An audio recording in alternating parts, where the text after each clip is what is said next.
World की सबसे बड़ी सर्च इंजन की कंपनी गूगल ने उसे डिकोड करने के लिए एक टास्क दिया, जिसे मयंक ने बखूबी डिकोड कर दिया, जिसके बाद इसे सर्टिफिकेट्स भी गूगल ने जारी किया है। साथ ही साथ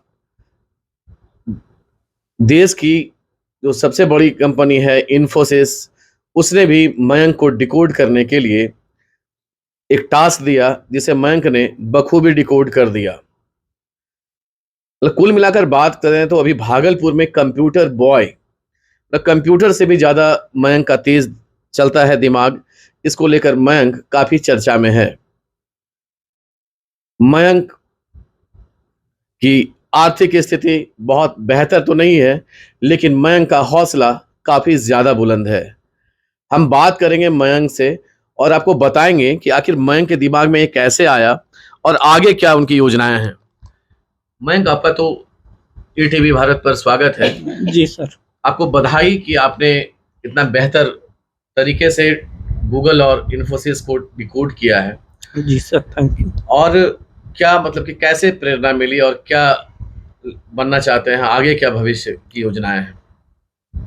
मुझे सर बचपन से ही जो है कंप्यूटर मोबाइल में इंटरेस्ट था। तो उसके बाद मैंने पहले हार्डवेयर को कंप्लीट किया। जैसे कि हार्डवेयर में मैं उसका सीपीयू, रैम वैम जो भी है सब चीज़ उसका देखा, कैसे क्या लगता है, सब चीज़ उसका हो गया। उसके बाद फिर मैंने सोचा कि 12th के बाद बीसीए करना चाहिए इसके लिए, सॉफ्टवेयर में जाने के लिए। तो मैंने बीसीए में एडमिशन लिया। उसके बाद फिर ये गूगल का एक चैलेंज हुआ था वेबसाइट बनाने का, और वो कोड देता, वो जैसे कि टास्क देता था और उसको मुझे पूरा करना था। उसी को मैंने कंप्लीट किया और ये इन्फोसिस की तरफ से भी सर्टिफिकेट मिला है मुझे। और जैसे कि मैं मुफ्त में कोडिंग की शिक्षा देना चाहता हूँ, जिसके लिए मुझे एक लैपटॉप या कंप्यूटर की आवश्यकता है। मेरे पास जो कंप्यूटर है उसमें फंक्शन सब बहुत काम नहीं करते हैं।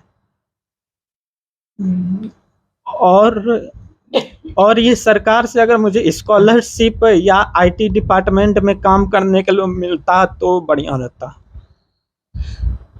आपने नरेंद्र मोदी की बात कही। जी सर। डिजिटल इंडिया थीम उनका आप बढ़ाना चाहते हैं, तो मतलब कि किस तरह से उनके थीम को आप आगे बढ़ाकर अपनी भविष्य को मतलब कि सुरक्षित करना चाहते हैं और आगे बढ़ना चाहते हैं, ये बताइए। जैसे कि मैं जो तैयारी कर रहे हैं गवर्नमेंट जॉब का या 12th में जिनको कोडिंग में इंटरेस्ट है, तो उनको मैं मुफ्त में कोडिंग की शिक्षा दूंगा, जिससे कि वो अपने तैयारी के साथ साथ इधर कोडिंग में भी लगे रहेंगे। कोडिंग में लगने के बाद अगर उनका गवर्नमेंट जॉब या कुछ नहीं हो पाता है तो वो इस विभाग में आ सकते हैं। उसके बाद इससे अगर वो तैयारी भी करना चाहते हैं और कोडिंग भी करना चाहते हैं तो उसमें एक ऑप्शन है फ्रीलांसर का, जिससे कि वेबसाइट का वो अपना डिजाइन या स्ट्रक्चर कोड देकर वो अपना जो है फ्रीलांसर पर उससे अर्निंग कर सकते हैं। उसमें बहुत तरह की कंपनियां बड़ी बड़ी रहती हैं। डिजिटल इंडिया में क्या कैसे आपका इंटरेस्ट है? डिजिटल इंडिया में जैसे कि आजकल सब काम जो है ये कंप्यूटर पे होता है। जैसे कि ये पीएम किसान सम्मान निधि योजना वाला जो है, ये सब चीज़ जो होता है उसी पे ही होता है, कंप्यूटर पे ही। तो उसी पे जो मैंने सोचा कि इसी फील्ड में मुझे आगे बढ़ना चाहिए। आपको पता होगा कि इन दिनों साइबर फ्रॉड से पूरा देश और पूरा विश्व संघर्ष कर रहा है, जिसको लेकर मयंक ने कुछ टिप्स दिए थे। आइए उनसे बात फिर से करते हैं। और क्या टिप्स दिया था आपने? जैसे कि व्हाट्सएप या उस पे फोन पे कोई लिंक भेजता है, तो वो लिंक को जैसे कि कैसे पहचाने हैं। जैसे कि फोन पे का अगर ऑफिशियल लिंक रहेगा तो उसके स्लैश में फोन पे लिखा रहता है, और जैसे कोई दूसरा रहेगा तो ABCD या कुछ भी लिखा रहता है अगर फेक रहता है तो। तो उसी पे मैंने जो है उनको बताया कि कैसे कैसे इससे बचा, इन्फोसिस की टीम को। तो उसी पे मैंने बताया कि इनको कैसे कैसे बचा जाए इससे।